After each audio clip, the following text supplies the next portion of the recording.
Shauna, back in Croke Park, you have such great memories of this place from not too long ago. What's it like to be back here this morning? Yeah, look, it's fantastic to be back here again, I suppose.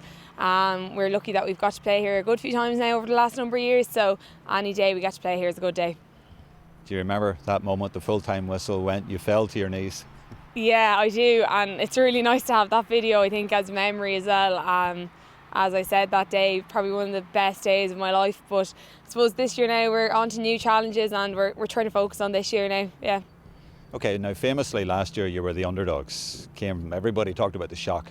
What's it like now to be favourites going into a national final in Croke Park? Yeah, I suppose it's a different challenge, and again, I don't know if we would consider ourselves as favourites. Donegal are a seasoned Division 1 side. This is our first year up in Division 1, so and you know, they bet Dublin in the semi-final as well, so it's going to be a really, really tough challenge for us, I think, on Sunday. It was important for us, I think, to put in good performances to back up last year. We really want to show that we weren't a one-hit wonder and we could do it again, so I think getting to the final was just a nice bonus.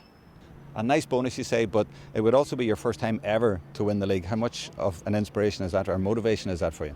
Yeah, I think it's a huge motivation. The last time Meath were in a Division 1 final was 2006 against Cork, and obviously Cork won that day, and that was sort of the start of their whole journey. So during lockdown, actually on TG4, I watched back that game.